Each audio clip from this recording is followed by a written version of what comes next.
Okay, we are going to finish up Act 3 of Romeo and Juliet here. Let me flip my screen over. So we are on scene 4 right now. So if you guys remember, there was a lot that happened in this scene. Romeo and Tybalt and Mercutio kind of got into this. Tybalt killed Mercutio, Romeo killed Tybalt. The prince banished Romeo forever. Juliet decided to still be on his side, even though he had just killed her cousin. Let's see, and then he had just made a plan, or Friar Lawrence had made a plan, which was that he needs to get Romeo out of Mantua, but first he and Juliet are going to spend the night together so their marriage can be legal. And then he's going to get out of Verona. He's going to go to Mantua, stay there until everything kind of calms down a little bit more, tempers kind of reduce a little bit because everybody's really mad right now. Friar Lawrence will explain to everybody that Romeo and Juliet are married, and then he's going to bring Romeo back from Mantua. Everybody will be happy, and that'll be the end. But of course, we know since this is a tragedy, that's probably not what's going to happen. So right now we are back, as you guys can see, it's scene 4 in Capulet's house. So you've got old Capulet, his wife, and Paris. Now remember, if we jump back here, it's been a while since we've seen Paris in anything. But like Mercutio, Paris is also related to Prince Aeschylus. And remember, at the very beginning, we knew that Paris wanted to marry Juliet. He was interested in her. And Capulet had said, wherever he is, there he is, Capulet had said, no, she's off limits. Give her a couple more years until she's the ripe old age of 15, and then you can marry her. Then we'll be okay. So when we are picking up here again, Paris has come back to Capulet's house, and he's just talking to him again. We're going to see kind of what happens here. See if things can get any more screwed up than they already are. All right, scene 4. And we're ready to go. Okay, so Capulet says to Paris, things have fallen out, sir, so unlucky that we have had no time to move our daughter. Look you, she loved her kinsman Tybalt dearly, and so did I. Well, we were born to die. 'Tis very late, shall not come down tonight, I promise you, but for your company I would have been at bed an hour ago. Paris said, these times of woe afford no times to woo. Madam, good night, commend me to your daughter. Lady Capulet says, I will, and know her mind early tomorrow. Tonight she's mewed up to her.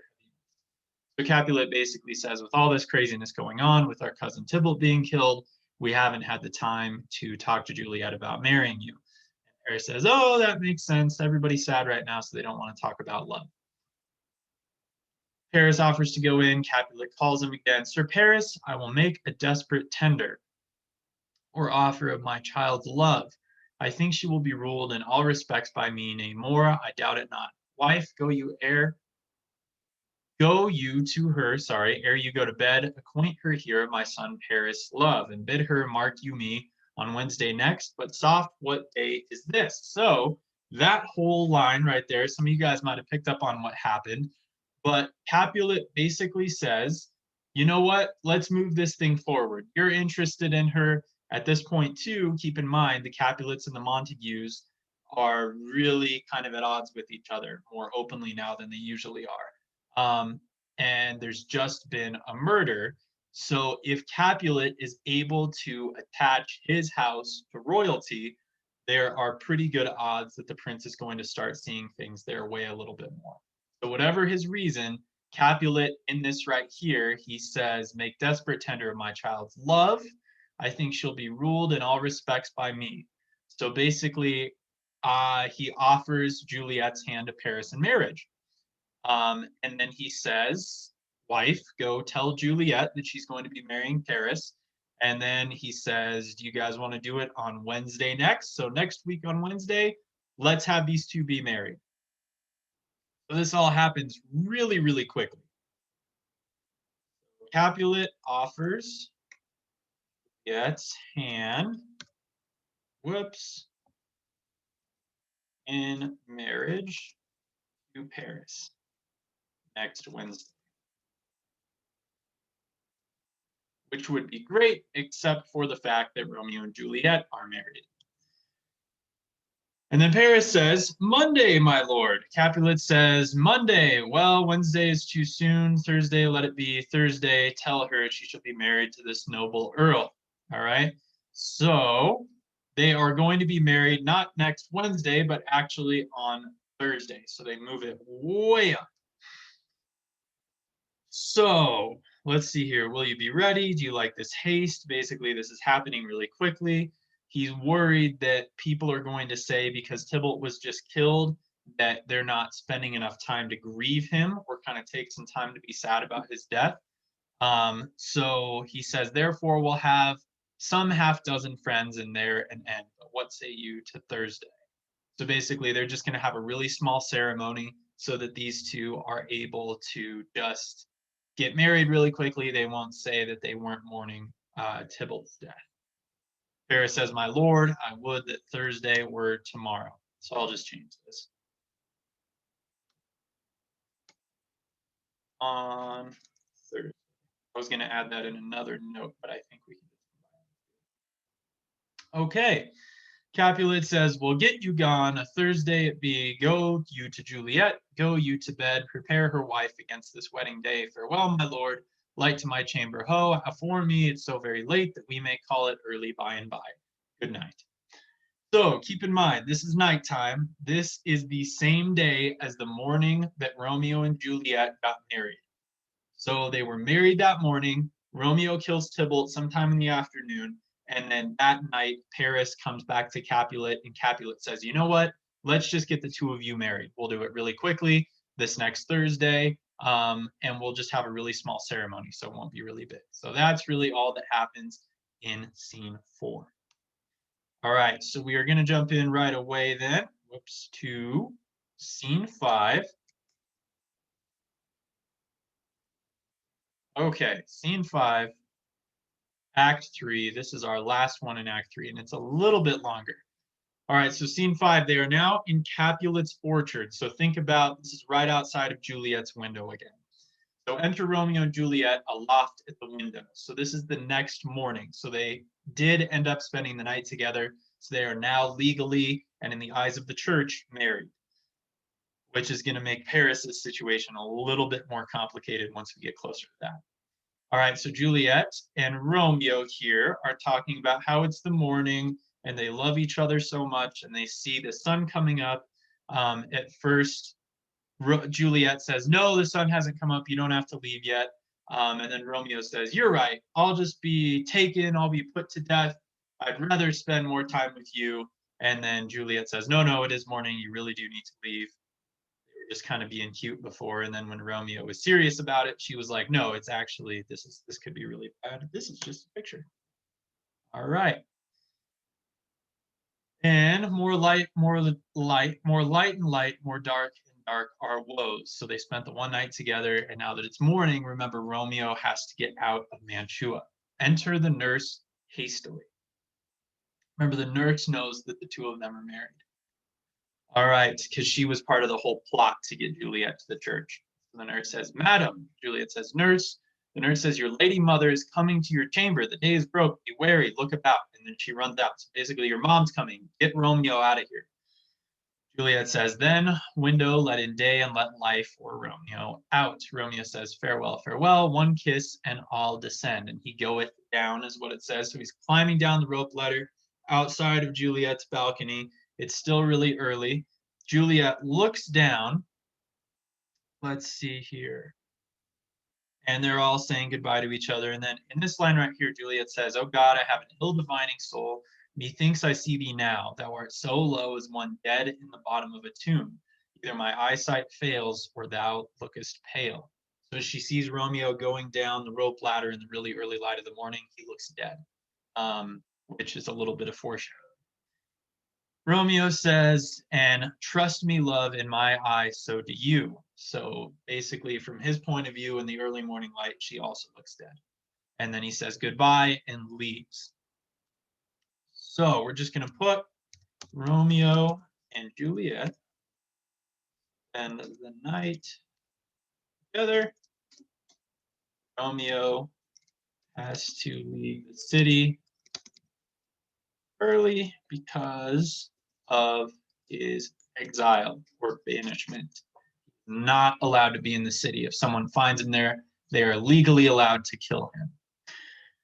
All right, and Lady Capulet comes in with news. So, daughter, are you up? And then she comes in. Let's see. Lady Capulet asks her how she's doing. How now, Juliet? Juliet says, Madam, I am not well. Lady Capulet thinks it's because of Tybalt's death that she's so upset. Let's see here. Juliet keeps talking kind of almost in code. She keeps talking about she's sad because of loss.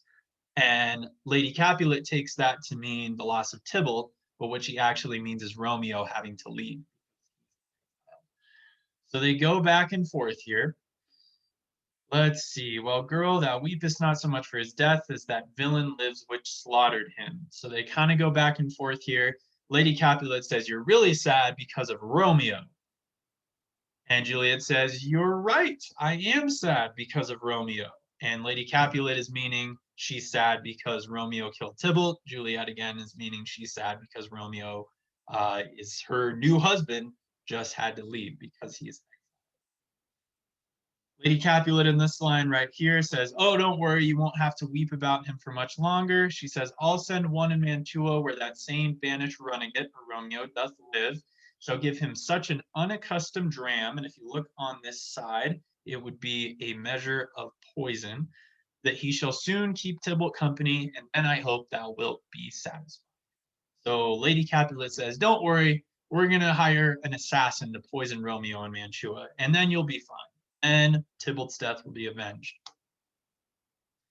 Juliet says, not in so many words, I don't want Romeo poisoned. All right, and Lady Capulet says, but now I'll tell thee joyful tidings, girl. And we can guess what those joyful tidings are. Basically, your father set this up to make you happy so that you won't be so sad anymore.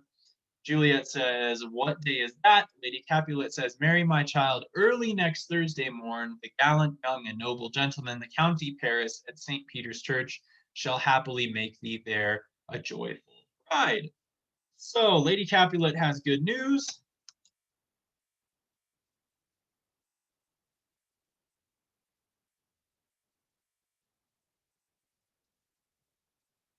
She's going to be able to marry Paris on Thursday. How exciting.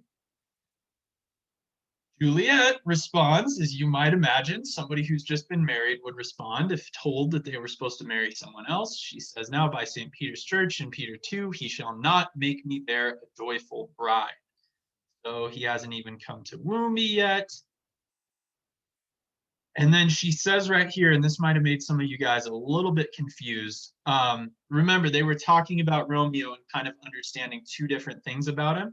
Juliet says, I will not marry anyone, and when I do, I swear it shall be Romeo, whom you know I hate, rather than Paris. So Juliet says, I would rather marry Romeo than Paris, but she says, who you know I hate. So basically, I wouldn't marry Paris if he was the last man alive. So she's not actually telling her mom here that she's married to Romeo, but she's kind of hinting at it a little bit. All right, Lady Capulet is upset by this and says, here comes your father. Tell him so yourself and see how he will take it at your hands. So basically, I'm going to let your dad deal with this. You don't want to marry Paris? Fine, tell your dad that. And here's Capulet and the nurse. So Capulet comes in and he's all very excited. He's saying, oh, you don't need to be sad anymore. You're going to marry Paris. Everything's going to be good. Why isn't she happy yet? Why isn't she excited? Didn't you tell her that she's going to marry Paris? Lady Capulet says, yes, but she doesn't want to do it. And then she says, I would the fool were married to her grave, which is kind of an intense thing to say about your daughter. Capulet at first doesn't really believe it, and he says, soft, take me with you, wife. How? Will she none? Does she not give us thanks? Is she not proud? Does she not count her blessed? Unworthy as she is that we have wrought so worthy a gentleman to be her bride? Capulet is starting to work himself up into really being upset here. So what? I set up a good match for her. Paris is a good looking guy. He has money. He has power, he has responsibility, he's related to the prince, and she doesn't want to marry him. What is going on? And remember, just the day, let's see here, it would have been 2 days before this, they had asked Juliet how she felt about marriage, and she said, I'll do whatever you guys want, right? So let's not lose track, too, of the time frame here. This has just been a couple days. Okay, so Capulet gets really upset. Juliet says, no, I'm not going to marry him. Capulet works himself up and basically says, you're going to go and get married, or I will drag you out in the street. Lady Capulet says, hey, calm down. Juliet says, please don't make me do this. Capulet does not relent. He says, you will be married to Paris in church on Thursday, or never after look me in the face. So basically, you will either marry Paris or I'm going to kick you out of my house. And that was a really big deal at this time, too, because keep in mind, women didn't have almost any rights at all. Okay. So if Juliet was kicked out into the street, she had a pretty limited selection of options for herself, none of which were good, because women were not allowed to be self-employed at this point. They couldn't work like men could. They were basically completely reliant on their dads in their life to provide for them until they were married, and then they were completely reliant on their husbands. So if Juliet is kicked out into the street, she doesn't really have anywhere to turn, which is what her dad is threatening right now. The nurse tries to stand up for Juliet. Capulet gets mad at the nurse. Let's see here. Basically said, I worked, raised you, fed you every day, and you treat me like this. You just treat me like nothing. You don't want to do what I say. And then again, he says, look to it, think on it. I do not use to jest. Thursday is near. Lay hand on heart, advise, and you be mine. I'll give you to my friend, Paris, and you be not, hang, beg, starve, die in the streets, for by my soul I'll ne'er acknowledge thee. So even if you starve and die in the streets, I will not acknowledge you as my daughter if you don't marry Paris. And then he exits. So basically, you're going to marry Paris, or I'm kicking you out of my house to starve in the street. All right, so Juliet, I'm going to catch up here, refuses to marry Paris. We're just going to put Juliet refuses. Capulet gets upset and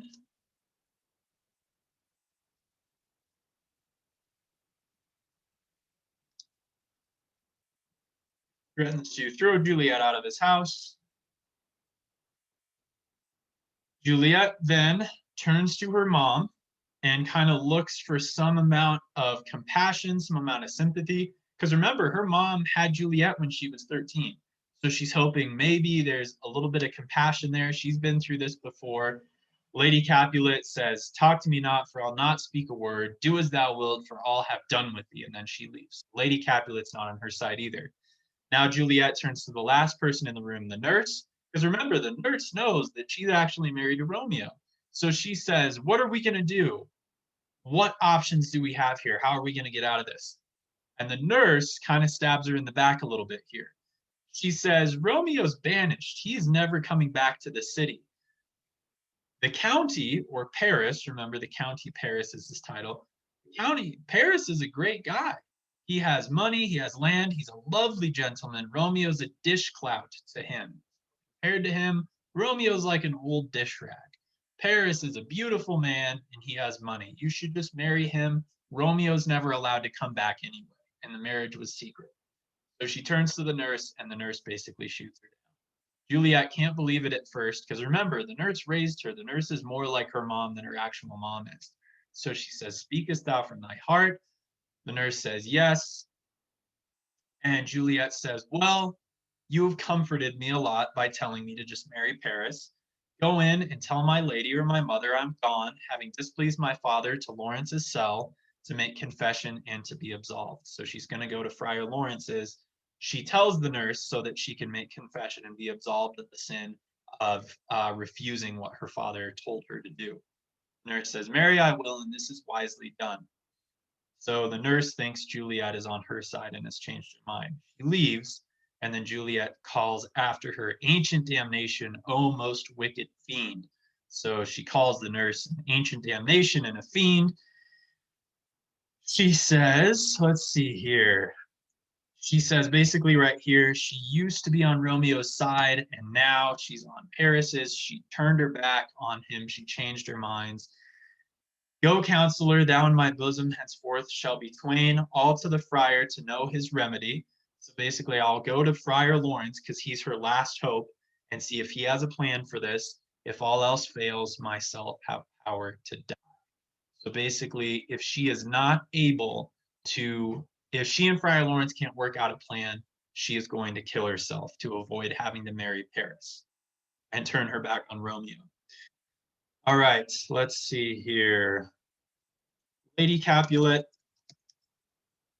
turns her back on Juliet. Nurse does also tells her to marry Paris. And whoops, forget Romeo.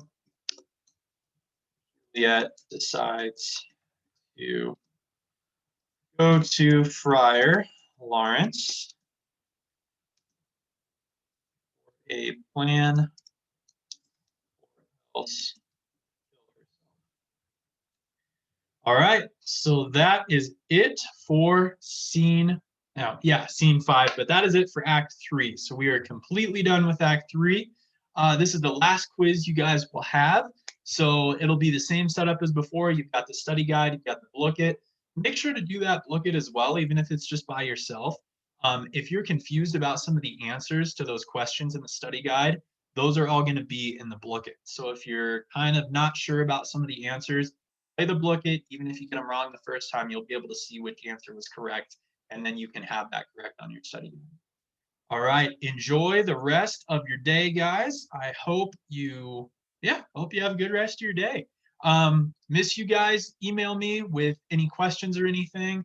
Especially, I've had a couple quizzes fall through the cracks that I haven't gotten notifications about on my email. So let me know if I haven't graded a quiz of yours, if I haven't graded an assignment yet. Just shoot me an email. All of your grades should be up to date by now. So if you're missing anything, if you're looking on Infinite Campus, just let me know and I would be more than happy to get that in there for you. All right, have a great rest of your day.